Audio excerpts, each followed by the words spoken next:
Levees are broken. The crew is all here. Implicit Bias Radio is back on the air. I'm your host, Kevon Bordelon, and we're about to kick off another 2 hours of worldly problems, weekly whiskeys, and conversation you're not supposed to have in polite society. But then again, if you take a look around, society isn't really that polite anymore. It's been driven to the edge of extinction by #resist, cancel culture, and, well, people telling us that we can't enjoy our implicit bias. We can only enjoy and must subscribe to their biases. And that is why we're here. Implicit Bias Radio is here to give you the other side of the discussion. Stuff the legacy media doesn't discuss or won't discuss on a daily basis. In other words, we're here to ask questions which all too often aren't asked by people who think they're smart. The questions that we will ask. These are the ones that those who rule, either by proclamation or by alleged election, don't want us asking. We're going to actually question the status quo. We're going to ponder the mysteries of the world. We're going to tread stupidly or fearlessly, we haven't exactly figured out which, into those things which many either don't care to know or simply wish to remain ignorant of. Almost 5 years ago, when we started this show, we were, as one listener put it, scientific term, ballsy with many of the questions that we asked. Things like, who's the mysterious they? What's the possibility of some things as opposed to the probability of those things? Questioning the narrative of traditional media sources, and perhaps worst or best of all, asking the question, have the conspiracy theorists been right? And of course, we do it all with a weekly whiskey in our hands. What we've found over the past almost half decade of this show, and it's partially why we use very specific music to open the show, we've discovered that first and foremost, the levees holding information from you and from me, they are broken. There is no doubt. There is a torrent of information flooding the world right now. We've discovered that essentially the X-Files were right. The truth is out there. All we have to do is look with a mind that's actually willing to ask questions, a mind that's open to the possibility of them being wrong and us being wrong, which is exactly the way we pose stories here. We ask you, please don't believe us. Because if you don't believe us, well, maybe we'll look to more than one source of information and we'll keep asking those all-important questions. After all, much of which we discuss is a matter of faith. Faith in the traditional sense, as we're first and foremost a Christian, and for some of us, even a little farther, a Catholic show. So not only do we do everything we can to stay rooted in principles laid out over 2,000 years ago, we also don't put our faith in feelings, which can easily deceive us. Rather, we put our faith in facts. We know from that said good book that if we don't accept the change and speak the truth long term, God can and will cut us off. We have time to do it, but we have to be open to change in our souls, if not from a faith perspective, just from a perspective of intellectual integrity. After all, in Luke 13, we're told of the parable of the owner of the fig tree. The fig tree bore no fruit, and the owner wanted to cut it down. They probably would do the same thing if we had that situation. But the caretaker asked for time to actually fertilize and cultivate the tree. And if it still didn't bear fruit, the caretaker would then allow the tree to be removed. Aren't we the tree? Don't we need to be cultivated with something different than the cacophony of mainstream media narratives out there? Don't we need to go against the grain, feed ourselves something different informationally? Don't we need to close our eyes, take a big sip of a weekly whiskey, do something a little different, shut out the noise of the rest of the world, and listen internally to our own implicit bias? Stick around, grab your glass, put the rest of the world on hold, and spend some time with your Implicit Bias Radio. Implicit Bias Radio back on the air. I'm your host, Kevon Bordelon, and we actually have a rarity here in the Mr. Lester's TSPL this week for the recording of the show.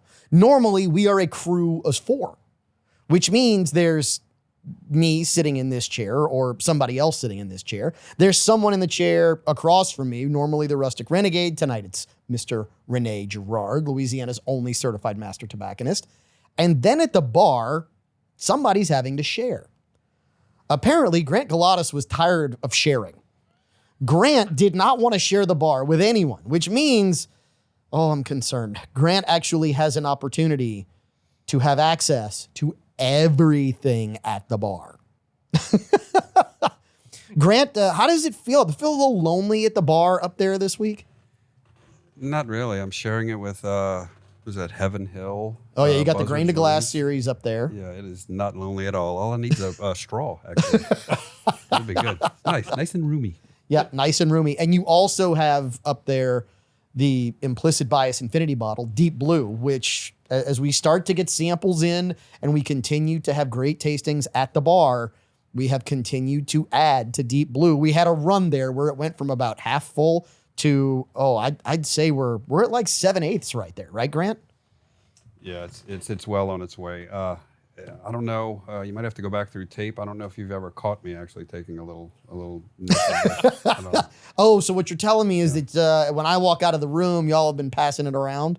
No, during the show actually. Oh, I okay. managed to get away with it a few times. I mean, you put it right in front of me. There's going to be a little bit of tomfoolery. Look, as you know what, I'm going to go ahead and I'm going to expose myself a little bit here because of the way I think, and I don't mean that way. Caleb's not here, so we don't have to go down that bad road.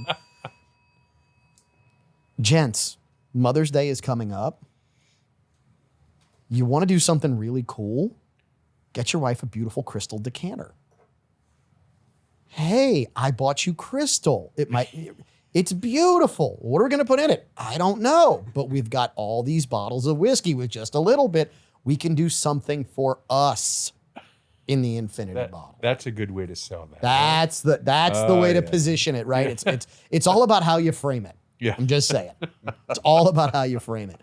All right, so Rene, it's a pleasure to have you here back It's in the good TSPL. to be here. I like coming here. We enjoy having you here. Yeah. I'm glad that you're here again this week. We will get to our cigar of the week, actually cigar of the month, a little bit later in the show. We typically do that hour 2. So for those who were wondering, if you only get hour 1 of the show in the market that you're in, go ahead, call your radio station, tell them we want more Implicit Bias. We want hour 2. But for right now, you can go find us anywhere you get podcasts. So whether it's Apple, Google, Spotify, iHeartRadio, whatever, you can download us there. You can also find us on our socials. Yep. You can find the whole podcast on YouTube. You can find us on X. You can find us on Facebook. You can find us on Instagram. We do our best to be readily accessible for you. So go ahead, do that. Make sure that you catch our cigar of the month. You never know when it's going to pop up on a reel on socials or anything like that. But instead, we're going to go ahead and start off. Well, I need to introduce because I keep forgetting because he's gotten quiet. He's not tasting for Lent, and he's got some godforsaken hat on that's flat brim. I don't know. Walker Griffon, who is on his phone as I surprise him. It's his gangsta look. It's his gangsta look. So, Walker, you are trying to maybe do a cleanse for Lent. Is that what this is? Yeah, I would say so. Is this a physical cleanse, a spiritual cleanse, a liver cleanse? What is it? I would say physical. I was thinking more liver.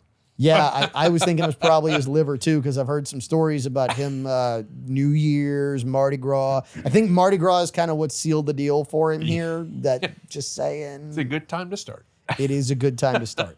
So, Walker, it is good to have you back. Glad that you're here. You were awfully tired this today when I walked into the studio. What the heck is up with that? You're like 22 years old. You can't be tired. Well, yes, I can. A nap would have been nice, but I didn't take one. A nap would have been nice. I will give you credit. Walker is on his way to being one of those hardest working men in show business. Walker's got his own show. Walker produces another show in the morning, and then he does this when we record on Thursday evenings, usually during the week. So we appreciate what you do, Walker. Cheers to you. All right. So let's jump into our weekly whiskey tasting. We have Horse Soldier. Now, we did the cask strength Kentucky Straight Bourbon Whiskey last week. This version of Horse Soldier, which, Rene, I believe you said, as you have taken over the Whiskey Tasting Journal duties here in the Mr. Lester's top secret podcast layer, the TSPL for the uninitiated. This one is 87 proof, Yes. distilled in Ohio, bottled in Kentucky. Yes. Is that what it says? Okay. So that's a unique So what I scenario want to right know there. is how they distilled it in Ohio, then how did they get it to Kentucky without the bottle? Oh, that's real easy. They put it in a rail car and moved it. They might have put it in a rail car. I mean, let's be brutally honest. There are brands, and actually Stoli, who owns a lot of different companies, also happened to buy and purchase Bayou Rum in Lacassine. But what was really interesting was Stoli, who owns Kentucky Owl, would distill Kentucky Owl, age it in Kentucky, ship it to Lacassine, Louisiana, and have it bottled here. Yeah. Just outside of Lafayette, I guess- Louisiana, which is just, to me, insane. That extra transportation cost. Yeah, but you look at it, if you have a bottling line that's sitting there doing nothing, you got equipment not doing anything, let's use it. Yeah. So I guess you either load it on a rail car or in a truck and go.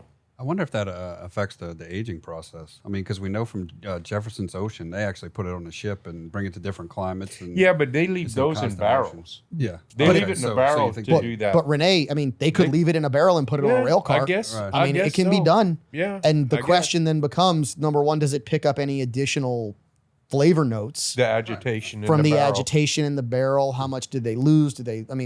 it becomes well traveled. It does. It becomes a well-traveled whiskey. So let's start with this Horse Soldier, and this is just their bourbon. This is their 87 proof straight bourbon whiskey, and I believe it's a straight bourbon whiskey. Yep. Okay, it is. Thank you, Renee. I Yep. appreciate you giving me that clarification. So let's start at the bar. Grant, what do you think of this one? Well, you kind of hit it on the head before we got on air. It's 87 proof, so it's a pleasant little drink. It really it's an evening starter basically. Yeah. On the nose right off the bat, a lot of sweet, just caramel and honey and vanilla and which I normally like. But over the years, over the 5 years of the show, like we've talked about, I like it a little bit stronger. So this is an evening starter, wonderful taste, nice and sweet, and pleasant. I'm with you that I get a ton of sweet. Like I was actually thinking as I tasted this to me is probably a very, very high corn mash bill because you get so much sweet on it. And as bourbon, remember, it's got to be 51% corn on the mash bill, one of the criteria to be classified as bourbon in the U.S. But I just couldn't help but wonder, man, does this go to 75, 80, maybe even higher because of the sweetness? I'm thinking so. So Renee, I think it's a higher corn, and the age to be a bourbon, you got to have it a minimum of 2 years, and on the bottle it says aged a minimum of 2 years. this is probably a blend. I mean, Yes. this is going to be a blend of lots of different whiskeys where they're shooting for a very particular flavor profile and consistency on that I profile. would put this, because of the way the bottle is labeled, the flavors I'm getting at, I would think this is a budget whiskey. This is a budget beginner whiskey. Now, So- it's a fancy bottle, but the printing on the bottle and the quality of the liquid, So go ahead, Grant. It's perfect. I said it's a good evening starter, but for someone just getting into tasting whiskey, this is a real nice break-in. It's just real soft. To your point, I don't know that, and Renee, I think the terminology you used was a budget whiskey. yeah. I don't know that this is a budget bourbon because what I will say is I get heavy apricot on this. I get that vanilla. I get that almost that stone fruit almost on it. Notes and hints of caramel towards the back. The finish isn't overly long, but it's 87 proof. I'm not expecting it to have a lot of edge or a lot of spice to it. I get almost no spice. This drinks so incredibly easily that I'm actually kind of shocked that it's 80 proof. I might have thought it was even less. Yeah. But the Well, 122, it's 87, which is close to 90. but the 122 from last week that we had also drank very easily for 122 proof. So I'm starting to wonder, are these just characteristics of what is being distilled? Yeah. What I really love about these, and one of the reasons that I am willing to step out of the norm for a lot of the Horse Soldier whiskeys, the story behind it is just so cool. It's a veteran-owned whiskey. And for those who have watched this show, who've listened to this show over the last 4 or 5 years, you know that we have not given the highest ratings to veteran-owned whiskeys. We just haven't. But this one, to me, as far as veteran-owned goes, not even close. These two labels I've had are the best. That's number one. Number two, the flavor profile on this just seems to be on point with what you would expect in a good bourbon whiskey. And I'm going to say it. I don't know if either of you will pick it up, but I'm going to tell you what this bottle reminds me of. This bottle, when I tasted it, I thought, this tastes to me a lot like straight Buffalo Trace whiskey. Maybe not as caramelly, if I can make up a word. Caramely. Maybe not quite that deep of a caramel flavor, but the notes were there. It's on that road. It's that direction. And it is as easy of a drink as Buffalo Trace. And that, to me, hands down, without a doubt, it's that easy of a drink. And I can see that. I would go a little step further. I would say a thin Buffalo Trace. Maybe that's a good way to think of it. It's a little thinner. It's a little watery. The flavors don't pop as much as on Buffalo Trace. But yeah, I can see it being a thin Buffalo Trace. Yeah, you could almost say and go the reverse of that, which is if you concentrated these flavors just a little bit more, you'd have Buffalo Trace. Yeah, I would. I could go with that. That's where I land with this one. Yeah, I don't know if I'm not too familiar with Buffalo Trace by itself, tasting it like this, because usually Buffalo Trace, I'll throw it into an old fashioned, which would actually work with this as well. I think it would work very well with this. It's already sweet. I am a fan of less sweet, though, in a Buffalo Trace, more liquor forward in a Buffalo Trace. In an old fashioned, I like a little more liquor forward old fashioned or spirit forward old fashioned. So for me, I like something with a little more proof and a little more bite to it for an old fashioned to offset the sweet. But this would make one of those old fashions that almost goes down like candy, if you know what I mean. Maybe a little too easy. Yeah. Because it would just be, and I know this is going to sound crazy, over smooth in an old fashioned. Yeah, because you don't have the bite with this whiskey. It doesn't have that high alcohol, a lot of flavor. See, I'm finding, less flavor. So yeah, I could see that the old fashioned would be very, very smooth. But it doesn't even have that rye spice to it. No. So you wouldn't get that spicy portion of an old fashioned on the palate. Right. But it would absolutely give you an old fashioned that you could sit down and have one or more or 9 and be all right. Yeah, you'd get good at making old fashions using this stuff because you would make a lot of them. I agree. Yeah. Just happened to glance at the back of the bottle. You see the backstory behind Horse Soldier? Yes. Horse Soldier? Yep. Mounted division in the United States military. In Afghanistan. Back to after Afghanistan. 9/11. Yeah. Which is really, really Green cool. Berets, actually. So that's And it's one of the reasons why I love, and I said the story of this. It's a great story, Grant. Oh, yeah. And to be fair, that's a really good looking bottle sitting on your bar. Oh, it's a pretty bottle. It's a beautiful bottle sitting on the bar. The liquid that's in this is going to be one of those that, look, if I was served this at a party, if somebody said, hey, here's a glass of whiskey, I'd taste it. I'd be like, oh, this is good stuff. What is this? I'd want to know because I'd be interested. Even though, as a self-proclaimed proof hound, we typically like things, especially me here in the TSPL this week. If it's 115 or better, you're in my wheelhouse. This, we're sitting now all of a sudden looking at it and going 87. Yeah, I would absolutely sit there and sip this all night socially, have a great night at somebody else's party. I would serve this to somebody who says, hey, I'm new to whiskey. I see you've got a big bar. What do you recommend? I'm not going to try and break somebody in on a 128. No. With regards to proof. Right. Yeah, it just overpowers them. But this they would sip, they would enjoy, and I could see someone starting their bourbon journey, their whiskey journey on something like this. So Walker is not tasting. He is not taking part in the show. He's taken his toys and gone home like the 9-year-old that he is. So what we're going to do is we're going to start at the bar. What, Walker? You making a face? Because I see the way Grant looked at me.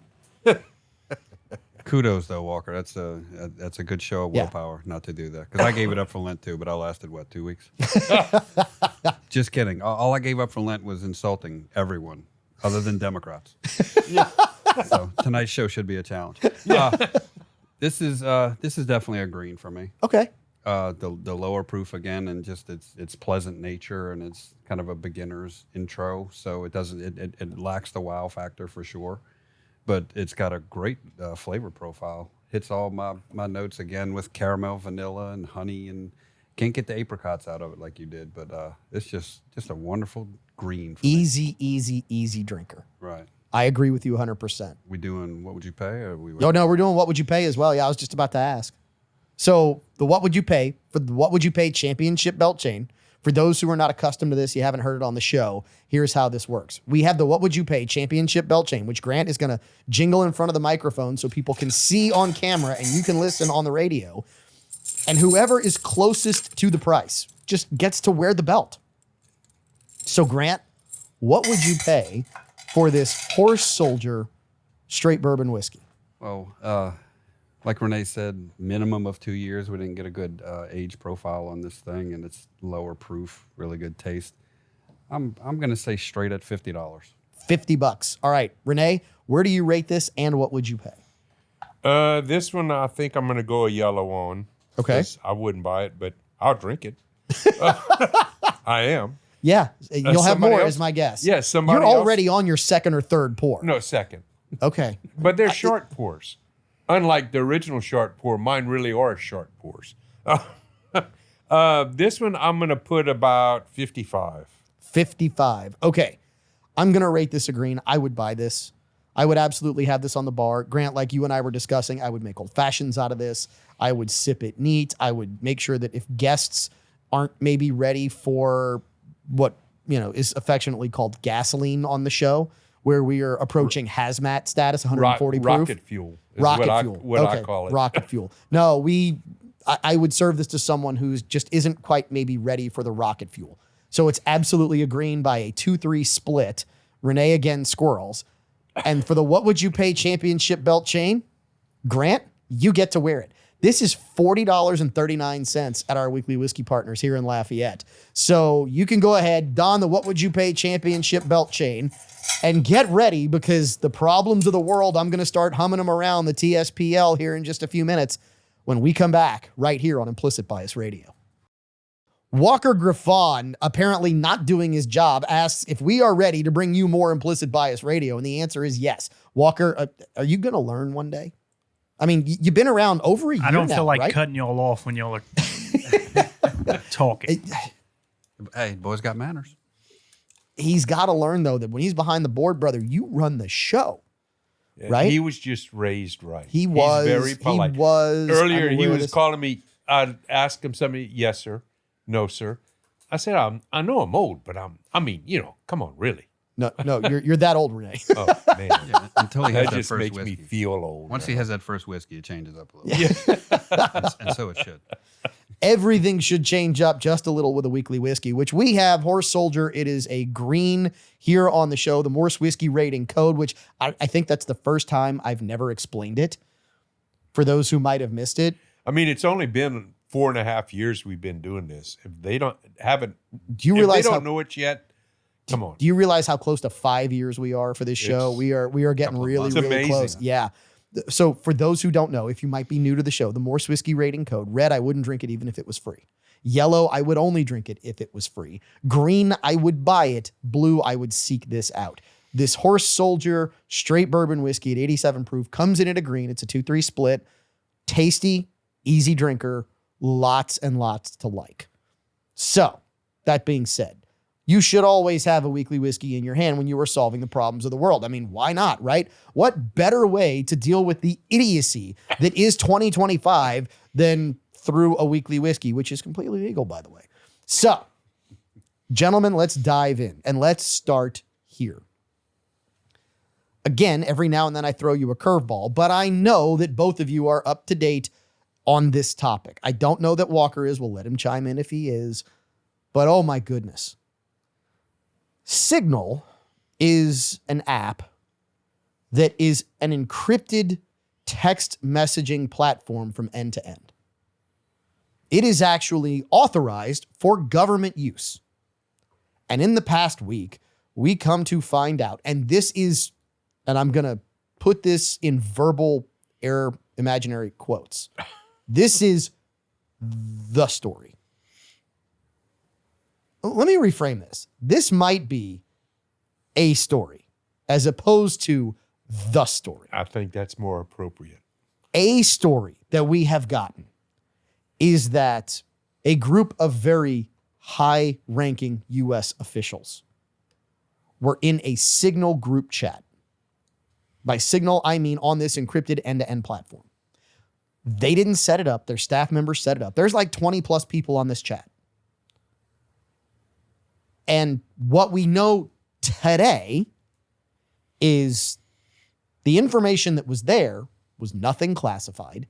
It was basically situational updates of what was happening. It did not say to whom. It did not say where. It did not give real specifics. It gave some generalities of what was going to happen along a timeline. I think that, well, from what I've heard of it, the only specific that was there was that action will take place in approximately 2 hours. That was it. That it's not like, things are going to get blowed up or nothing. Action will take place in approximately 2 hours. Well, I think it did. I think there were some that said talked about Apache strikes and talked about Yes. initial strikes.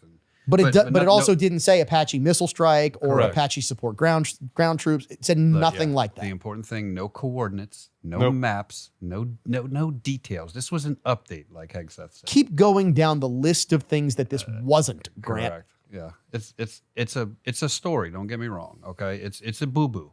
Well, hold By any on. means, but I use that terminology correctly because it's a boo boo. It's something that definitely shouldn't have happened. And from this side of the aisle, the thing you need to learn about this is they're saying, look, this was an error. We admit it. From the other side in the previous administration, you never heard, yes, this was a mistake, and we're seeing what we can do to get to the bottom of it and try to not make it happen again and learn from it. It's kind of refreshing, but this is a boo boo. I want to take this even farther Kind of a high because level boo boo. I'm not convinced this is a boo-boo. Oh, A boo-boo is an accident. all right. Yeah. An accident means it wasn't intended to happen. So what happened was, with a story that we are getting, is that a reporter from The Atlantic, and for those who don't know what The Atlantic is, I'm going to put this in context, and I'm going to ask you, please don't believe us on this. The owner of The Atlantic is really good friends with Ghislaine Maxwell. Please don't believe me, but that puts into perspective who The Atlantic is and how they report. Yes, and Ghislaine Maxwell was Jeffrey Epstein's assistant. Correct. Ring the bell. Thank you for connecting the dot for those who might not have. So now I'm going to connect the dot even farther. The reporter who allegedly was, mistakenly included on this group chat on Signal is the same reporter who made up the suckers and losers story that was completely fabricated, quotes taken out of context, alleged to have been said by Donald Trump that didn't happen. Same reporter. So you're telling me that a group of our most high-level leaders who jump on an encrypted chat from end to end, where they are getting significant information, but it's just status updates on a timeline. All of a sudden, we get the headline from The Atlantic, and it's a major story everywhere. Again, a story, maybe not the story. It's a major story that war plans were somehow through some haphazard, lackadaisical security reference included to this reporter. Well, I mean, to start with, how did the reporter get on the stream? Who put him there? Because all the head people that they talk to, they don't know this guy or don't have contact with this guy. Allegedly. Well, that's what they're saying, that they didn't. So that means one of the staffers of one of these people, You would think. put him on Might have. to set up, maybe? Well, so I'm going to give some context here, because one of the things that I find incredibly thought-provoking is the timing of this, and I'm going to call it what it is, this leak of information.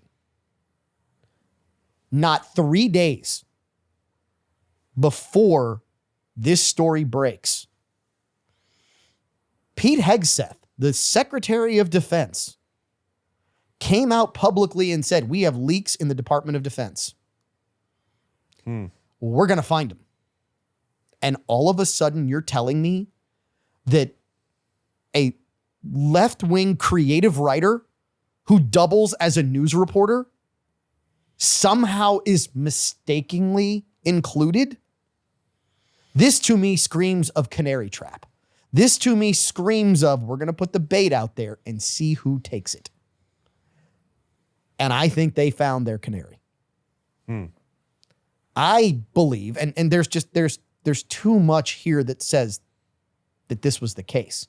First of all, now, by the way, the Atlantic is now walking back, because first of all, the headline was war plans. Then it became attack plans. Wait a minute, hold on. War plans is a very different headline than attack plans. What's the truth here? Then you have the reporter, the day that he starts all of a sudden making media rounds left and right when this story breaks. He's on every single left of center news outlet, and I use that term news very loosely, but he's on every single left of center outlet, and he goes to say there's a covert CIA agent who was named in this chat. And I'm not naming them because I don't want to out them. And we find out 48 hours later that the person who was named is not a CIA agent. It's the chief of staff of one of the people who's actually on the chat and supposed to be on the chat. I'm going to give you the bigger one. And this is what really annoys me, because I went and I read everything that the Atlantic released, all the chats that they released. And there's a couple problems. The first problem that I have is this. At the very beginning, the construction of the chat group, everyone introduced themselves. In other words, you had, hey, Hegseth here, Vance here. That roll call. Correct.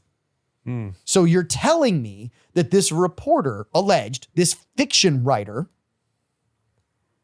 watched all of these people introduce themselves, saw the first portion of the conversation and didn't go, I'm maybe not supposed to be here. Because I don't know about you, but there's a certain amount of information I don't want to know. Because if, and this is a big one, if the information was truly classified, I believe we prosecuted people for having classified information they weren't supposed to have. No, they tried to. Attempted to. They tried to prosecute. They tried to prosecute one, and they said the other was too much of a mental potato to be able to be prosecuted. He wouldn't, as that's documented. Right. And Correct. Please don't believe me on this. Go look at the special prosecutor who looked into. Jack Smith. Yep. Go look at that. No, it wasn't Jack Smith who looked into the Biden docs. No, that It was was the a one going different after one. Trump. Correct. Correct. That is true. He was So- the one going after Trump. But I the- can't remember the guy going after Biden. But the point here is this. The point here is you have a reporter who should have known he wasn't supposed to be there. The story should have just been, I got included in a chat that I wasn't supposed to be on. Instead, he chose to stay on that. Instead, he chose to stay there. Think about that. Second of all, he's curious. Inquiring minds want to know. Second of all, he lies saying this is a CIA agent when the chief of staff of one of the secretaries in the United States government in the cabinet, those people are easy to find if you do 12 seconds of research. If you type that name in, it's going to come up. Third, and this is maybe the most telling, it's really interesting that some of the quote unquote screenshots that were shared of the texts that this reporter, this fictional storyteller has through his Signal app, most of them are time-stamped. Some of them, miraculously, just weren't. In other words, you have things that don't align with timelines as the story was told, and you have timestamps that might have been erased or not included on purpose. Which means if they were, now you are publishing doctored text strings. Look, to me, Yeah, something reeks. there's just, it smells. Yeah. It smells like 3 p.m. in a Turkish bathhouse where the air condition has gone out. Ew. In 90-degree heat. It reeks. It smells bad. It smells horrific. And something's not right here. Well, I mean, that's typical. I mean, we have been seeing stuff like that go on for the past 6 years. Just things like this, one side accusing the other and then generating And I'm glad you said that, because there's one more thing here. There's one more thing that I'm like, you're joking. But they're not. Oh, it's Robert Hur was the prosecutor. Robert Hur, correct. Yes. Robert Hur was the prosecutor who was prosecuting Biden, allegedly, who failed to prosecute Biden because he said he's too much of a potato for anybody to even try and convict him. Correct. What's really interesting to me is within 24 hours of this story breaking, there is a lawsuit filed in Washington, D.C. in federal district court. Want to take a guess who the judge who miraculously pulled this case is? Would that be the same guy who has issued an order to stop the flights of the immigrants? Same guy who not only issued an order to stop flights of immigrants, same guy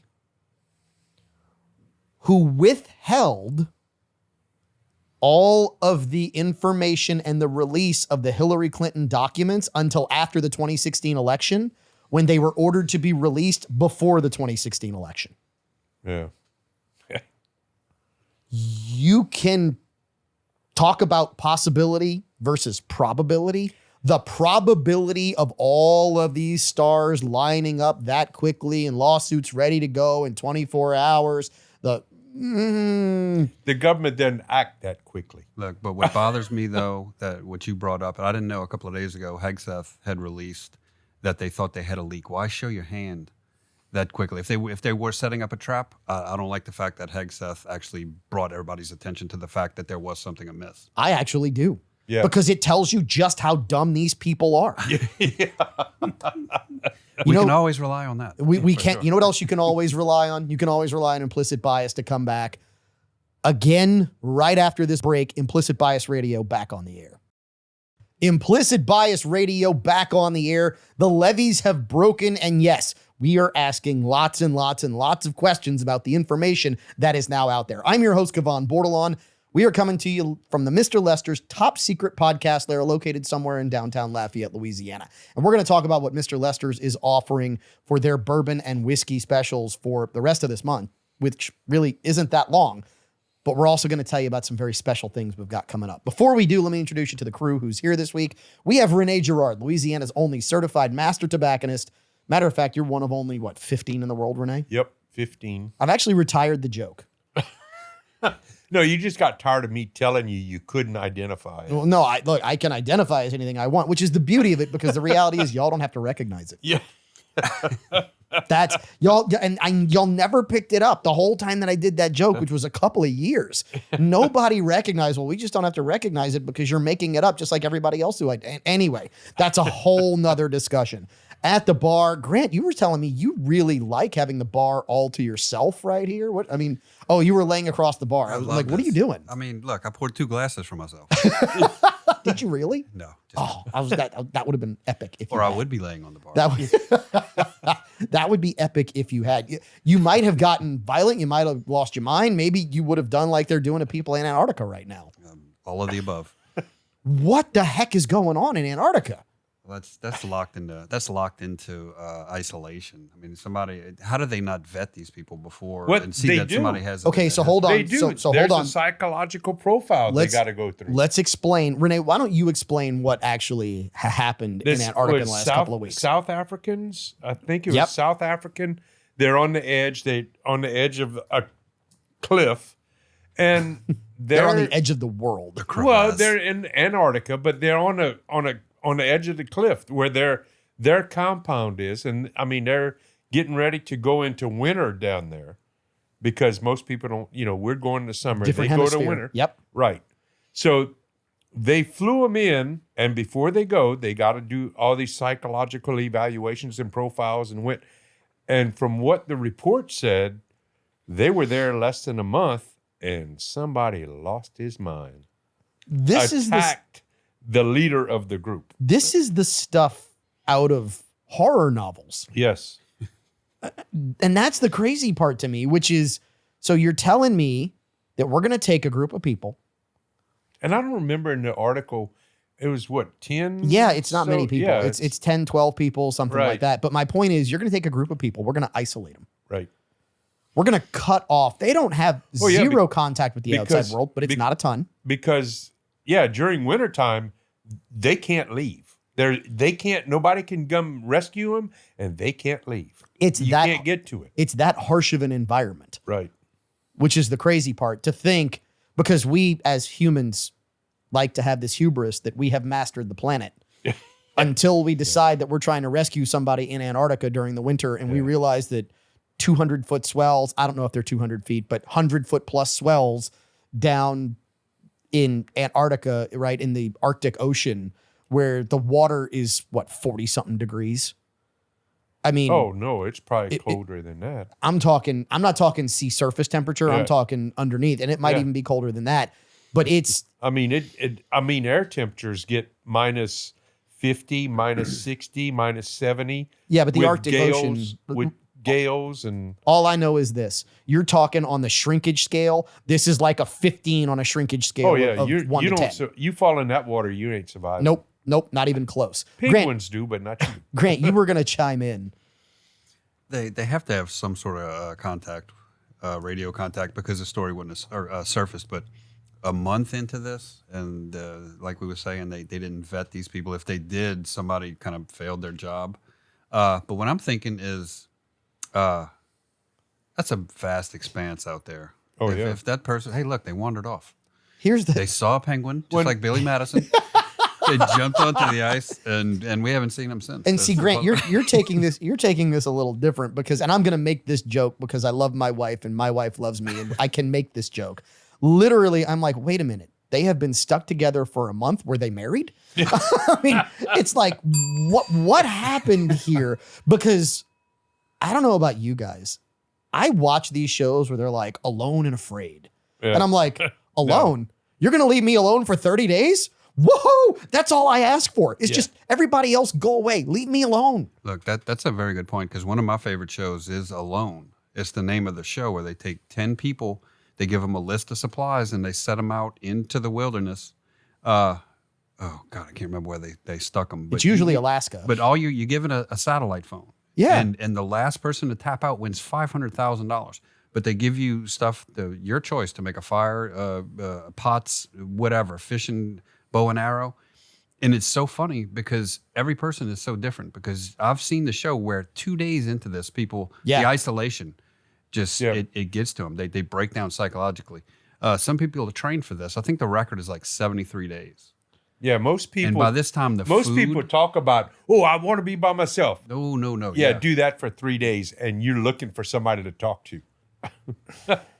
It's I'm crazy. telling you. Just the psychological aspect of this, watching people, no radio contact, no nothing. I mean, You're look at- completely what was- isolated, having to get your own food. What was water. the Tom Hanks movie that Castaway? Castaway. Yeah, how long did he go before Okay. he Oh, that created was years. He created Wilson the ball, to talk to somebody. Okay, but that's a very deep rabbit hole that you don't want to go down. Yeah. The Wilson. Just trust me on this one. Please, if you have a really strong stomach, you can go look up the rabbit hole of Wilson. Here's my point.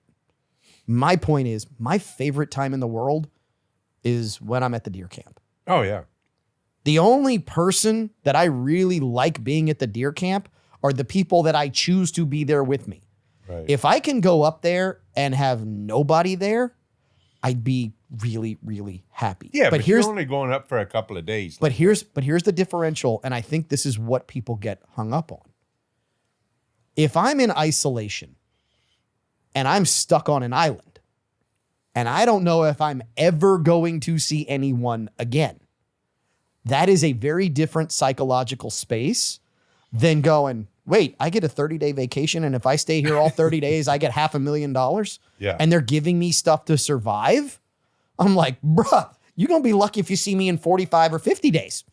Okay. As opposed to being on an isolated camp and somebody loses their mind. Now, what do? You don't have anything to But look, they're secure not him isolated. with. Look, Renee, they're not isolated. They have a whole group of people. They're supposed to be doing research. They're supposed to be going out there about their job and doing what Yeah, they're but they out have there to do. nobody to come and take this crazy guy away. Right. This is why. The nearest place is 156 miles away that they can get to. So follow me here. This is why you cannot have a group without a jock. It cannot be nothing but nerds. Yeah, but what if the jock is That's the the one that problem. loses his mind? The problem might be, what if the jock everybody's loses in his trouble. mind, And right? all the nerds But- can't take him out. But you've got it. Well, but 10 on 1 is still, 9 on 1 is still, Have you right? seen some of these nerds? Fair, Renee. Fair. But that's awful quick. I mean, if it's A just month within is so quick. with Oh, a yeah. big group of people, because if you're out there for the long run, what does it stay winter in those areas? That's Well, that's I mean, a it's- 4 month process. Yeah. Oh, at least. I mean, Yeah. and there was a year, I think it was a year assignment. It's only 1 month into the year assignment. And Yeah, somebody messed up. I don't know. Yeah. Look, this Antarctica story is really perplexing to me because it's one of those where y'all know where my brain goes, which is explore all possibilities. Did this person go down there and see something and be like, oh, I can't handle this, suffers a break from reality and takes it out on everybody else? We hope you don't, because we have gotten the 1 minute finger. We don't want to take anything out on you. What we do want to do is we want to bring you more of Implicit Bias Radio. If your radio station only gets 2 hours, go find us on YouTube, find us on Instagram, find us on Facebook, find us on X. Please follow, subscribe, like. It helps the show. It helps you get more of your Implicit Bias Radio. Catch us in hour 2 right after this, because it's always more fun. The levees are broken. I am your host, Kavan Bordelon. We are going to do everything we can to give you the information that you might not see everywhere else, because these things that we are going to cover, well, they are important. Not like the people here in the Top Secret Podcast lair, including myself. We have at the bar, who just rang the bell, who apparently is owning the bar, Grant Galatas of William S. Called Jewelers. Grant, it's a pleasure to have you in. Hopefully you're having fun here after hour 1. It's always a blast, hands down. Appreciate it. And then, of course, in the chair like mine, he is one of 15 master tobacconists in the world. He is the certified wizard of tobacco. He is Rene Girard of Piper's Haven. hi, the chair is comfortable. I like this chair. Okay. Anyway. And then, of course, we've got our producer. He is Walker Griffon. Walker, I know that, like, you have your own camera now, and you talk less now that you have the camera than you did before you had the camera. I don't know. Couldn't tell you why. My point, you're making it for me. All right. So before we dive into some of the stories that the mainstream media in the U.S. might not be telling you, we do want to talk about our cigar of the month. Renee, what's going on in the world of cigars, and what cigars should maybe we be looking at this There's month? all kinds of stuff going on. I have multiple things going on right now. Last time we talked about the Room 101 15th anniversary. We still have some of those. But since then, Cohiba's come out with a new one that's a limited production. The Series M Azul, that's a one time a year. Is it once blue?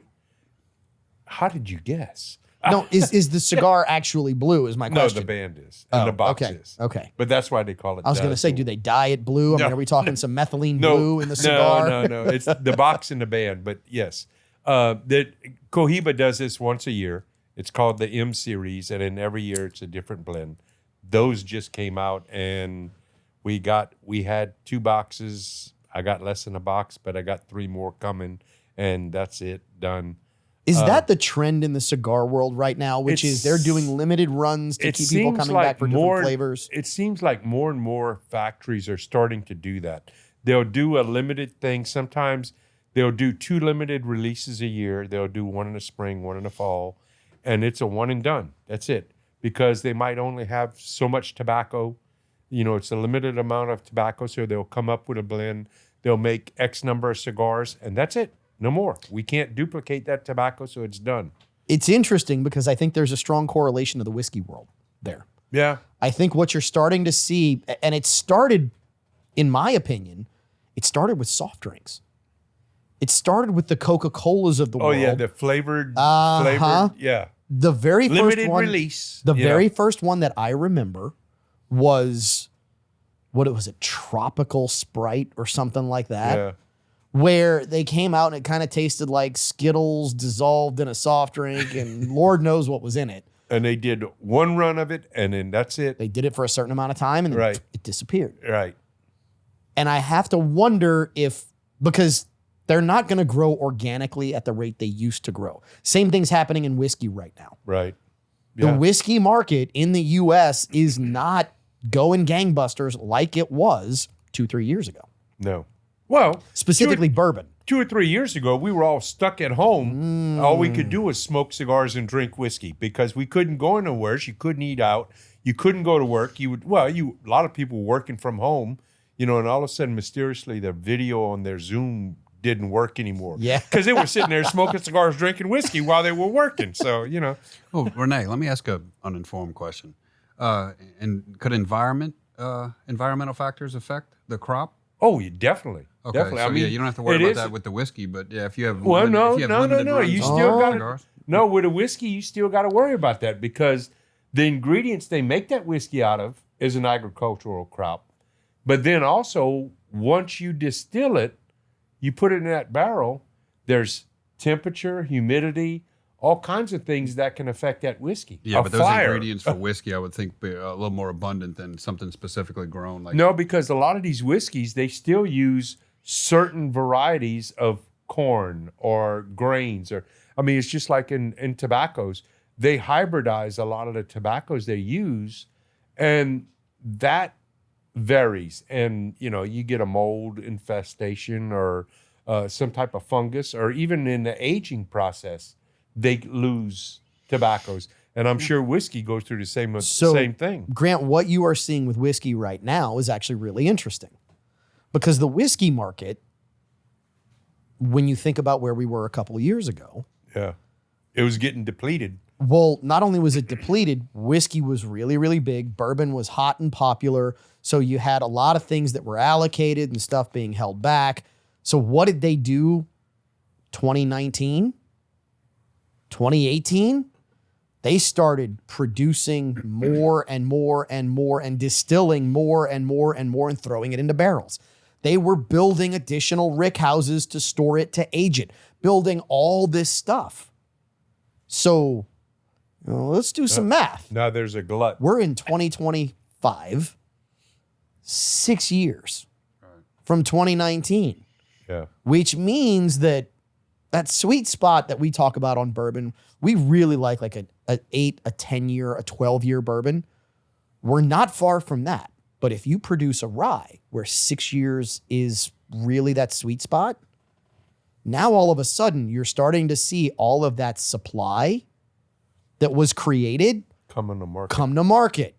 And now demand, while still really healthy, it's maybe not what it was because of strength of the economy, because of all of this other stuff. See, what I'm wondering now is, are some of these distillers going, well, we were going to release this at 6. Let's wait till 7, 8, 9, 10, and slow down the distillation on what they're making now. They will do some of that.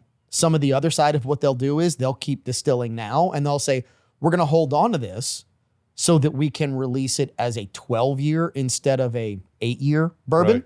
Because we're going to lose some bottles in the aging process as things evaporate in the barrel. Right. But instead of getting $40 a bottle, $50 a bottle, for an 8-year, we're going to ask $90 or $95 a bottle. And they'll get it once, but if that liquor doesn't produce or the consumer doesn't see that value, they're going to stop buying that. So they got to be very careful. Which is why, if you look back a couple of years ago, Buffalo Trace did not release any George T. Stag. They did not release it. My understanding is the only difference between a bottle of what is called George Stag, used to be Stag Jr., and George T. Stag is that there is a taster there who says, oh, I tasted this and his palate is good. And he says, this is Stag Jr., this is George T. Stag Jr. would sell for $60, $70 a bottle, retail at the time. George T. sells for $130, $140 at the time. Right. So what did they do? Nothing lived up to muster this year. We are not releasing George T. Stag, and they restricted supply, which meant that whatever was out there, the price went through the roof.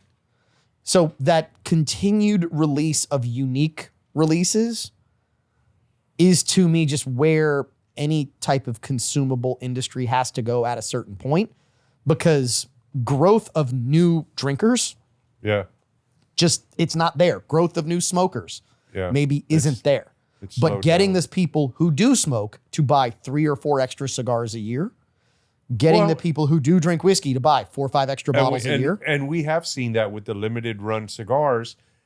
Guys will call me and say, hey, are these in yet? Because, I mean, the word gets out on the street that this is getting released soon. So they'll call me, you got any? You got any? You got? And finally, when I say, yeah, I got them, how many can we get? How much money you got? We've talked about this with whiskeys before. I mean, it can be very economically strategic. You know, if you make it sound like something that... You mean price fixing? Huh. I mean, that's what it is. If it's a limited release and then all of a sudden it's not around anymore, people assume that it's not around anymore just because of its popularity. So if they release it at some point and then all of a sudden they hold back on it, like you said, Stag all of a sudden said, we're not putting any of this out right now. Buffalo Trace, yeah. And that made people go, oh, why? And as soon as you do release it, it's just, it goes through the roof. Or when you do release it, instead of it being $120 a bottle, it's now $170 a bottle. Yeah. Economically strategic. And then if it price doesn't, fixing. and if it doesn't sell at 170, it'll come down. Yeah. Agreed. They'll readjust, they'll adjust it. Agreed. You know? And the big thing is you better get it while you can. Yes. And here's why, because we are very rapidly approaching, and we actually saw this. Please, again, don't believe us. Ask this question. We saw this happen to an individual in Great Britain, where when I say get it while you can, I don't mean get it while there's supply. I mean get it while the mysterious those who want to control other people, while they allow you to. Yes, your ability to get it. This gentleman goes to a bank, and I believe he was going to buy a dirt bike for his son or something of this nature. $2,250. Yep. And he says, I want to take out $2,500. And the bank said, why? And his response was exactly what it should have been, which was, that's not your business. Who do you think you are? It's my money. Because it's none of your business. And they said, we're not releasing your money to you because you're not telling us why. Because now the British government says, if you can't tell us why you're taking this money out, we don't have to give it to you. Even though it's your money. Yes. Well, I mean, and it goes back to, the government keeps talking about going to cryptocurrencies and cashless societies. And what do you think happens there? Because in credit cards, we've already seen that. Caleb and I both have experienced that. Here's the really interesting side of this.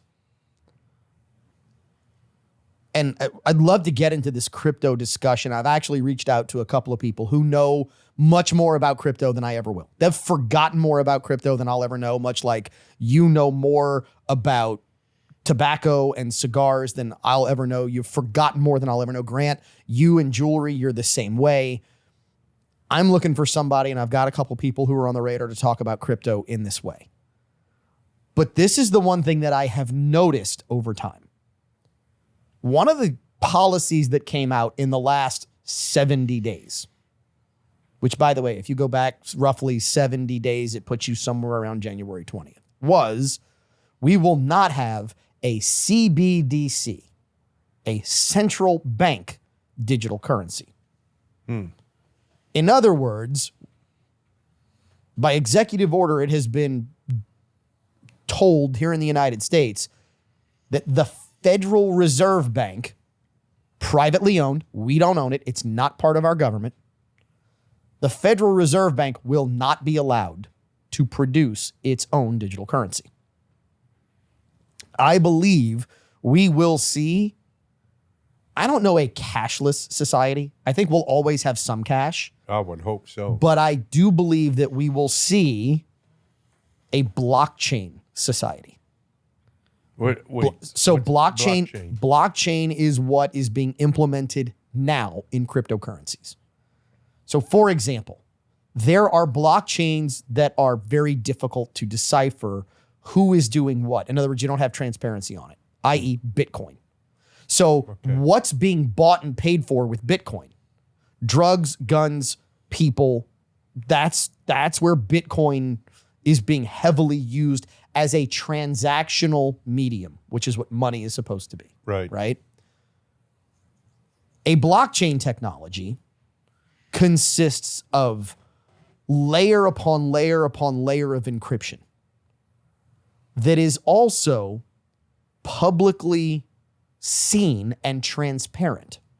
So in other words, what you have in the transaction is a transaction that is virtually, I'm not going to say unhackable, but it's really difficult to hack even for the new quantum computing. Matter of fact, one of the big blockchain networks out there, which is Ripple, the CEO actually said, for us to actually deal with the quantum computing breakthroughs where they've talked about all of your passwords going in the last couple of weeks, he said some of the bigger cryptocurrencies, Bitcoin, Ethereum, according to him, they can't deal with it. For the Ripple network, it's an update to be able to deal with it. It's a quick patch and it's done. So what I think you're going to see, personal, is Ripple is a private company. It is a company that is out there that has said, here's the number of coins we've got. It's not the government. And they don't have, Ripple is a processor, not correct. They don't own it, or they don't produce their own. No, they do. Digital. Oh, they have their own digital. But here's the rules that I think we're going to see. They have their own digital currency. What's really interesting is, I think one of the rules we're going to see is when you produce a digital currency, it has to be a finite amount. You cannot add to it. Yeah. You cannot continue to inflate it. Yeah, because you could manipulate the value by... And it's got to be on a public ledger. Yeah. Not a governmental ledger. So if it's privately held, operating in the background, that is transparent, so you're not having criminal entities operate on it. Right. That also is basically real time. So if you move one of these currencies, it's 3 to 5 seconds. If you move Bitcoin, it's hours. Right now, if you try to move something through the SWIFT network internationally, it's days, weeks, months. So what I think you'll see is I think you're going to see partnerships from really big companies. We're already hearing about companies like American Express, Bank of America. We're hearing about companies like Fidelity wanting to partner with Ripple to create these token funds where they say, we've got 40,000 troy ounces of gold. We're going to tokenize this. We're going to let people buy it. But this is how you digitally buy it, and it's yours on the ledger. I think that's what we're going to see. So I think you're going to eventually see an American Express card where you can pay with crypto. Yeah. I think that is what you will see. And because it is not beholden to a government, it is a public entity or a private entity, you're going to avoid the debanking issues that I think we're running into, where you go into a bank and you're like, I want my $2,500. Nope. And they say, nope, because the government said so. We don't want you to have that item that you're going to buy. And you turn into, all of a sudden, the paper boy from Better Off Dead, where you're like, I want my $2. And you're trying to track everybody down to get your $2. Right. But like you said earlier, it's almost transactionally like on a quantum level. It has to be. Yeah. It has to be. That quick, that definitive. It sender, solves, receiver, done. It solves a massive problem because these transactions are expensive globally. They're expensive. I mean, think about what it costs to process a transaction. And this, to me, is where the secret theft is in the world.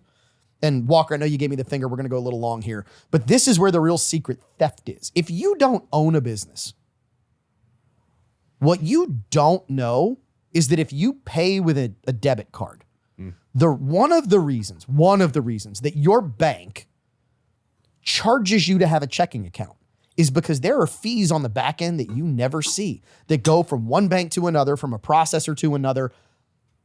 Literally, you have a middleman skimming millions, billions, trillions of dollars off of the U.S. economy simply because they are processing the transaction for that business.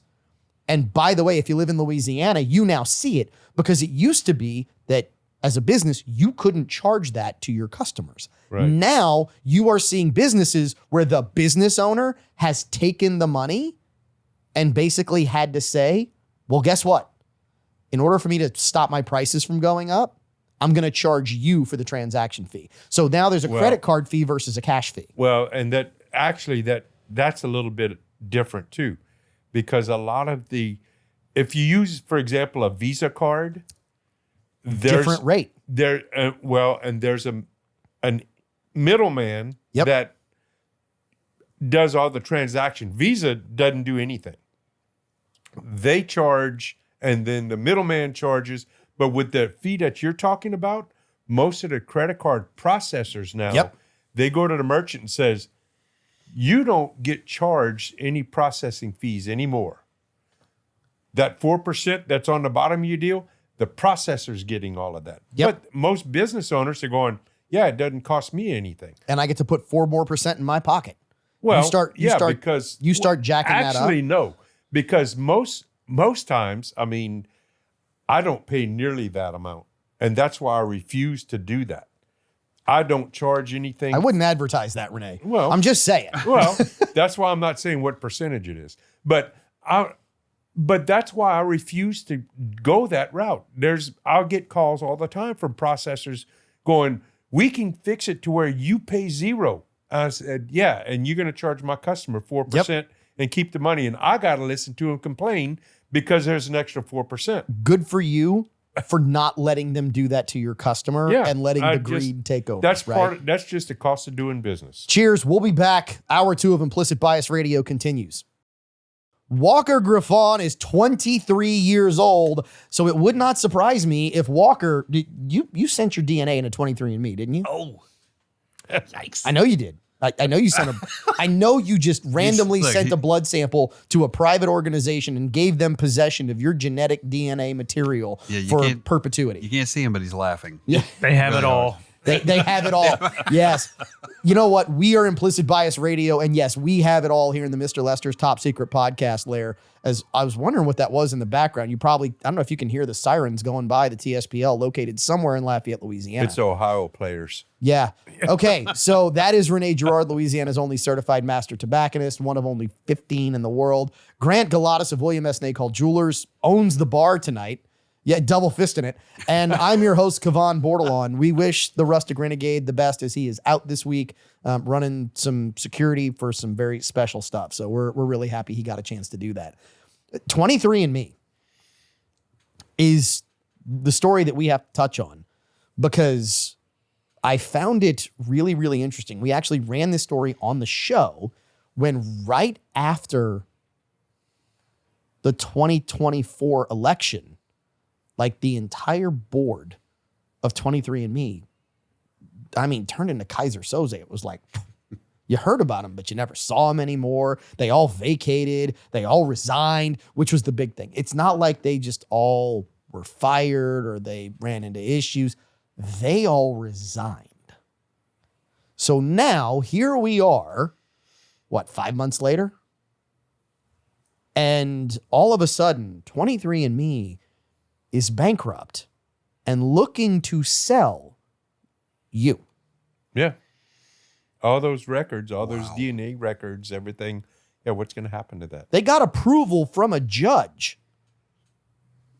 To sell off any assets. And they consider your genetic profile, you. They own you. Yeah. That's why I never submitted to any of those things. I keep my DNA where I know it is. Look, they own the very essence of you. Renee, I don't even want to think about where your DNA is. Like, that's a whole nother discussion. Look, they don't just own you, they own the very essence of you. Yes. You don't even have to be present. You could be present through what they own of you. Conceptually, this just frightens me. So there is a very funny video circulating on the internet right now that I find it's a riot. And it's these people sitting around a table, and the first person says, "Oh, I sent my information in, and I am 40% German, and I am 60% Swiss." And the next one says, "Well, I'm Spanish and this," and the next one says, "I'm this," and the last one says, "I'm 92% dumbass." Why? Because I took my blood sample, sent it to a private company, paid them to take over, possess, and maintain my genetic material and to be able to sell it to the highest bidder for whatever reason they might want to use my DNA. She's like, "Really? Are we doing this?" And it's funny because it's true. Yeah.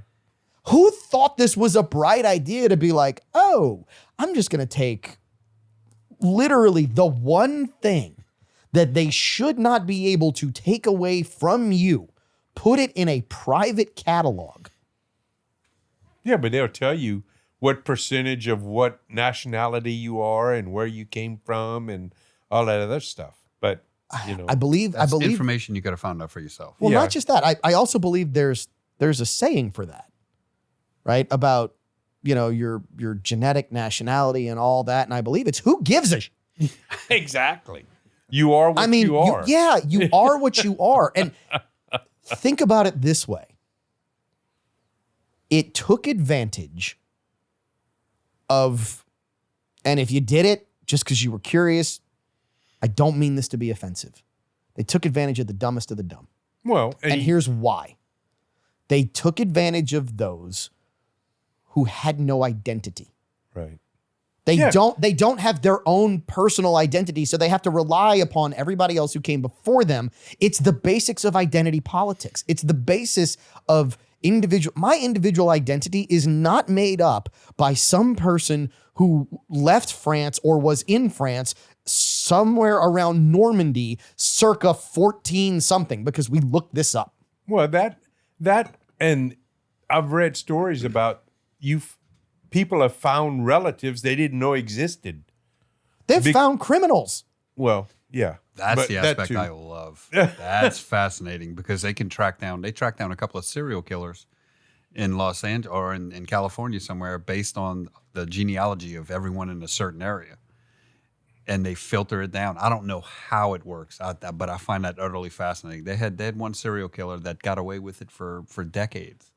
And then once somebody submitted their DNA, I believe they it was were a able to- sister.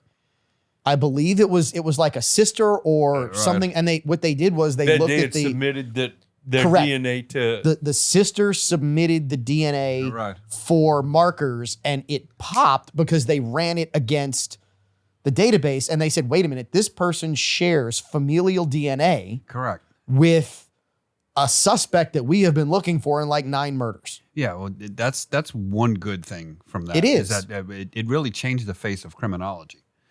Because once you had DNA and you had DNA records, they actually had cold cases, just like the serial killer case, where once they started doing the DNA type matching, they were able to pull old cold cases and see if the DNA caught a hit on anybody previously submitting their DNA.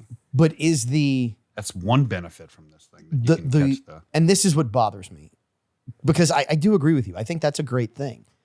But the willing surrender of your privacy, of your own privacy. No, that's incorrect. It's not the willing surrender. It's the willing that you paid to have this done, because they don't do this for free. You have to send them money, and 4% more if you paid with a credit card. Yeah. But I guess that's my point, right? Which is, we have the opportunity to be independent, to be unique individuals on this planet. Yeah. And there's only so much stuff that are actually ours, that actually belongs to us. And the marketers figured out a way to convince people to not just give it away, but to pay them to take this from you. Yes. Yeah. I mean, if you really stop and think about this, there's a saying that if something comes to you and it's free, you are the product.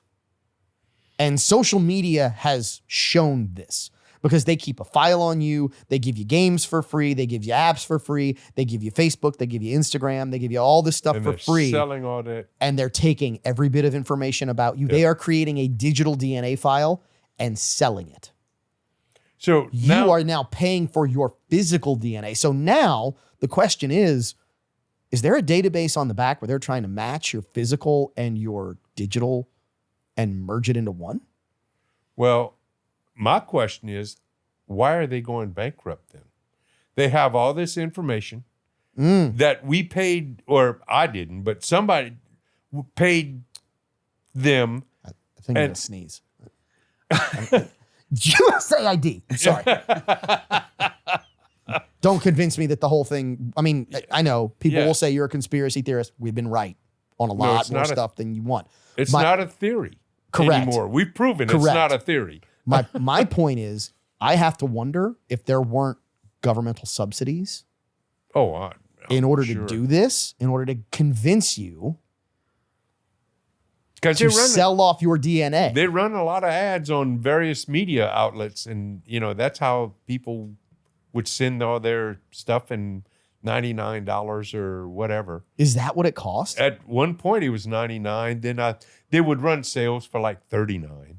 But yeah, it was not like $5. It was more than that. No, I was thinking it was like $25 or $30 or something like this. Originally, when they started out, they were like $99, and then they would run sales for like $39, $49. You know what this reminds me of, Renee? What this reminds me of is when I worked in news here in Lafayette many, many years ago, email was just really starting to be a thing. Mm. And one of the ways that they would bust deadbeat dads and criminals is they would send them an email that was basically a phishing email that said, hey, you've won a big screen TV. Right. Show up at the Holiday Inn on the Evangeline Thruway at this date and this time. And when they walked in, they're like, hey, I'm sorry, your name? And they'd identify themselves, and they're like, you can go right back in. And the second they hit the door, there's like 6 deputies like, you're under arrest. Yeah, it wasn't just deadbeat dads. It was anybody with a warrant. Correct. It was outstanding warrants. They would rack up on a bunch of them. I covered 3 or 4 of these, and I actually looked at a sheriff's deputy and said, how many times are you going to do this before they stop showing up? And he goes, we've been doing this for a couple of years. They keep coming. Yeah. I mean, I was like, you've got to be, that's what this reminds me of, the government going, how do we get people to turn in all their DNA? Yeah. Here's how we do it. You know what? We're not asking you to give us your genetic material. Trust me, we don't want that. What we are asking you to do is stick around for the penultimate segment of this week's episode of Implicit Bias Radio after this. The whiskey specials at Mr. Lester's this month are great. And as we get ready to head into April, April Fools comes up. And we have something special for April. It might be April. We might be fools, because we're going to give away some whiskey. We're going to do it through our social medias here on Implicit Bias Radio. You're going to have to go down to Mr. Lester Steakhouse to actually pick up your bottles of whiskey. But to give you an idea of some of the stuff that's out there, I'm going to tell you what we are giving away, what bottle we are giving away the week of April Fool's, April 1st. You are going to want to go to our X platform at Implicit Bias Rad, Instagram at Implicit Bias Radio, Facebook at Implicit Bias. You want to find us. YouTube at Implicit Bias Radio. Trust me, because we are going to give away a bottle of Elmer T. Lee to kick things off. Renee, you've never had Elmer T. Lee. Yeah, I think we have. We have never done an Elmer T. Lee on this show. We have not had access to Elmer T. Lee. I had an Elmer something. It might have been at a shop. Somebody. No, brought what me you some. had Elmer was bad Easter candy. You had Elmer's. That's what you had. No, that's good Easter candy. Well, only if you get the Heavenly Hash. It's a whole other story. Gold bricks. I'm not a gold brick guy, but Heavenly love Hash. me some Anyway, gold brick. Are we eligible to enter this? no. No. Grant's upset. I know. We are going to give away a bottle of Elmer T. Lee. True unobtainium. Mr. Lester's will have some at the restaurant. And throughout the course of this giveaway, we are going to give away more than one bottle. We are going to give away Jack Daniel's Sinatra. We are going to give away some bottles of Fourgate. We've got more stuff coming. That's just what I know about right now. So make sure that you are following us on Facebook, YouTube, Instagram, X. That's the big platforms where we are right now. Because that's going to be where you go to enter for your chance to win one of those bottles. If you're looking for special whiskey pours, Chef has bottles of Heaven Hill grain to glass $5 pours. He's got lots of stuff at $5 pours. If you go down to Mr. Lester's, I don't know that he's going to do the Elmer T. Lee at $5 pours. I don't know if he can. But I guarantee you, he will do some of those very, very special. So stick around, find us on our socials, like, subscribe, follow. Trust me, we're going to enjoy giving these bottles away to the whiskey drinking family that we have here on Implicit Bias Radio. The crew here in the Mr. Lester's TSPL, Grant Galatas, has commandeered the bar all to himself. I'm loving it. I've had that whiskey. You've had that whiskey. Yeah, somebody brought a bottle to the shop. Well, isn't that special? How convenient. Thanks for sharing. Yeah. That's all I'm going to say. Thanks for sharing, Renee. So how long has it been since we went without a fourth wheel over here? Oh, it's been a while. Has it a while? It's been a very, very long time. So I've enjoyed it thoroughly. We're doing it. We're tricycling it, right? we are Tripod. absolutely, yep. We are Revenge of the Nerds tricycling it around the track, right? Takashi. Takashi, yep. Takashi riding the tricycle. Cheers. Yeah, ring the bell because that's a great reference. Knowing the name. All right. We're laughing here because there's a couple stories that we have to do before the end of the show. And the last one to me is a little more serious because of what it entails and the implications. This one to me is absolute theater of the absurd. That's not theater. It's real life. So we actually have, as of I believe now today, a company, Klarna, that is working with DoorDash. They are going to allow installment payments for DoorDash. So now you can finance your Mexican pizza delivered to your door. If you can't afford to pay for that Mexican pizza, you have to do installments. Why are you ordering it to start with? Dude, you got to finance a $4.99 food item plus No. the $20 delivery fee. Oh, that's the problem. You're not financing the food. You're financing your own laziness at that point. You know. And that's what bothers me. I mean, I can see Walker doing this. Walker, look, I mean, it's your generation that has really taken advantage of it. And I'd Yes. love to say that I've never... My daughter does that all the time. She will I've never DoorDash done it. things, and I refuse. I get in my car and I'll go drive and pick it up. Agreed. How often do you use DoorDash, Walker? Not as much as I used to. Okay. Look, I appreciate that. You're recognizing that it's probably not worth I paying used to. $8-9 Yeah, to get in your vehicle and go somewhere. I don't do it. I haven't DoorDash something probably in a little while. It's also expensive, is why. Yeah, what was most the of first time. one though? What was the first one before DoorDash? Uber What? Eats. Well, No. waiter. There's another one. Waiter. There's You're thinking of Waiter, Waiter, which yeah. which Which was was actually started developed here here. in Lafayette. Well, yeah. Lafayette, Lake Charles. There Right. was a group Yep. that was in both of these. They got bought out by the guy who owns the Houston Rockets Right. for like $390 million. And he jacked the prices up, and they went defunct. Yeah, and they're. I mean, my point. Some of inherently the lazy. Yeah. some of the things that you can DoorDash, I can understand. Hey, we've got a family of 3 or 4. We're gonna DoorDash a whole meal. There's a right time and place. It's been an emergency. We're dealing with extenuating circumstances. Well, I know, for example, that most of your big chain pizzas, they deliver. That's internal. There's some local pizza places that didn't do delivery that used Waiter, DoorDash, and all. I can see But a pizza, because usually it's for a whole family. right.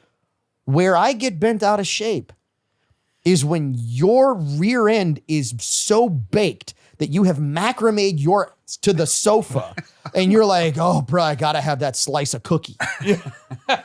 I'm going to pay $12 to have a $4 slice of cookie delivered to my house. Oh, and I'm So- going to finance it too. yeah. So they charge you interest on this. No. Well, no. There's it's- no interest at all. No, here's what I'm guessing. And I did not get into the terms and conditions because to me, the only way this works is if you have essentially the T's and C's set up that were set up with something like, and it wasn't Netflix, it's Redbox with DVDs, where you gave them your credit card and they had it and they said, if it's not back in the system by, we start automatically charging this particular card or whatever, right?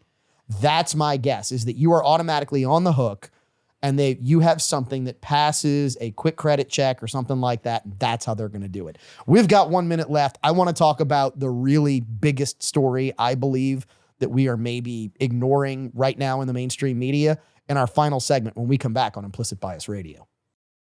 We talked about what's underneath the pyramids last week. And that debate continues to rage. But what's really maybe even a bigger story than that, archaeologically, politically, religiously, is what the CIA is apparently admitting to have found. Ladies and gentlemen, on this week's episode of Implicit Bias Radio, we are here to tell you, please don't believe us, the CIA claims to have validated the Ark of the Covenant. We're sure that it's in some big warehouse, stashed away with the wood on it, burned out in certain ways and forms, right? I can verify that. I saw it. I saw it too. I saw it. I saw it too. Did saw you see them that one, wheeling- Grant? Where they Yes. wheeled it off and They were wheeling it yeah. down this massive warehouse. So I've got questions. Number one. They allegedly found it because they used a remote viewer to find it. Well, they didn't find it. Well, correct. They located it. They described where it was, but they're not sure exactly where that is. But we're gonna talk about that because there's actual religious precedent for it being exactly where they said it was. yeah, they saw the same 60 Minutes episode I saw where it's in Ethiopia. Renee in this knows. church. Look, the Ethiopian Orthodox Church has claimed to have the Ark of the Covenant, and for nobody's allowed to see it. there's only one person who was allowed to guard it, who was allowed inside. They almost always die early of what appears to be radiation poisoning. I mean, there's all kinds of crazy things around this, right?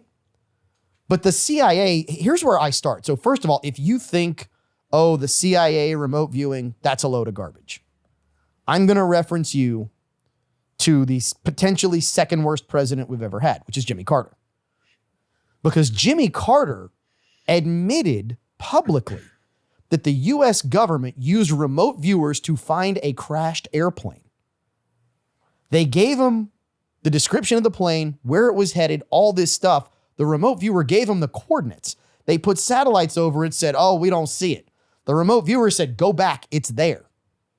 Sure enough, it was under the canopy. The satellites couldn't see through the canopy of the jungle where they found it, and there was the plane. Jimmy Carter admits this. So we know that the US government has used and been successful with remote viewing. This is a deep rabbit hole. I mean, some of the experiments that they were doing with remote viewers where they would put things like in a cinder block room inside of an airplane hangar. They did a movie about that. But my point is, I mean, Men Who See Goats or yeah.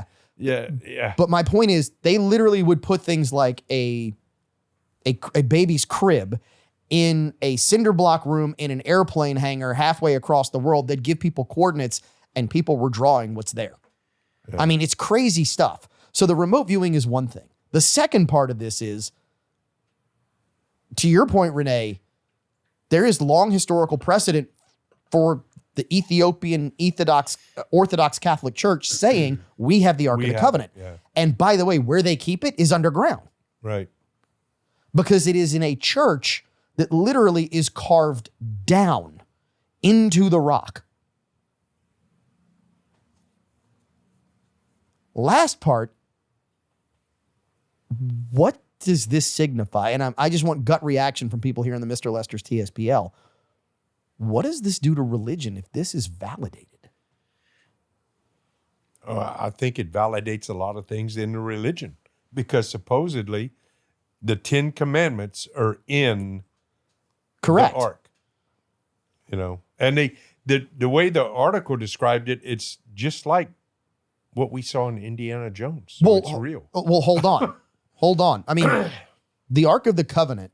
And Indiana Jones came out before this report did. So who did what? The Bible did it. Yeah. Because if you read the Bible, it describes the exact measurements, the exact description, the exact materials used are all outlined. Even down to, if you are to handle it, you must wear. Yeah. These types of materials you must, and it's basically all grounding materials. I mean, it's all really interesting stuff that you go, is this thing an engineering marvel that maybe we don't understand and didn't understand then? Grant, you're looking at me like, Kavan, you're nuts. And that's fine. You're not the first person. No, exactly the opposite, because you and I love this lore. You and I have watched more episodes of Oak Island than we care to imagine. The curse of we ain't found. Right, yeah. But that's earthbound treasures. This is something that I'm surprised the Ethiopian location was revealed, or somebody let it leak, or however it got out there, because this is one of those things. If they've done this good of a job at keeping it concealed and keeping something this sacred, this misunderstood, this stuff that we have. One of the letters that was attached to that attachment said it's guarded by entities that are not known to us. We don't understand who and what it is. We don't understand what's guarding this. We don't understand. Look, leave it where it is. They've done a good job to concealing it at this point. It's one of those mysteries. Unlike, I want to know so bad what happened on Oak Island. But as far as this goes, like Renee said, the 10 Commandments are within that box. Leave it where it is. Ring the bell. I don't want somebody to capitalize on it. I don't want somebody to, there's a lot of things about it that I want to remain a mystery, much like our faith. I'm going to tell you why I just asked you to ring the bell. Leave it there. And here's why. Because this is the angle that probably no one is even touched on yet. And I might get in trouble for it. Who knows? Go for it. So what we know from the JFK files is that the Mossad, the Israeli government, was heavily involved in really nefarious stuff. Stuff that the 10 Commandments say you should not do. Right, Renee? Right. If they find this, and this ark is as powerful as we believe it is. Oh, wow. I see where you're going. You got 2.5 seconds before the Israeli government produces a Torah and a Bible and says, see, God said this was ours. It's ours. We want it back. And now you've put that in the hands of a government that maybe might not be overly friendly. Well, I mean they've got written proof that's 2,000 or years older or older than that says it's theirs. Yeah. Well, I mean, if you read the stories about the power that goes with possession of that, do you want that to fall in the wrong hands? I mean, where it's been for the last, I don't know how long it's been in Ethiopia, but as long as it's been If it's there. it's, it's okay. It's safe. Yeah, but It's the power within is definitely a lot more. It supersedes what any human wants to do with it. Here's what I know. There's so much power there, but there's not as much power as your implicit bias. We got to wrap up this week's show because Walker's giving me the 1 minute finger. We hope that we don't see the Ark of the Covenant. We hope that it's real, but we hope that we don't see it. We hope that you have faith that we will be back in 7 days with another episode. You'll have some weekly whiskey with us. We'll break out some more bottles from our weekly whiskey partners. We will share with you our implicit bias. You share yours with us through our social media, whether it's YouTube, Instagram, Facebook, or X. And we look forward to giving away a bottle from Mr. Lester's Steakhouse when we see you in 7 on Implicit Bias Radio.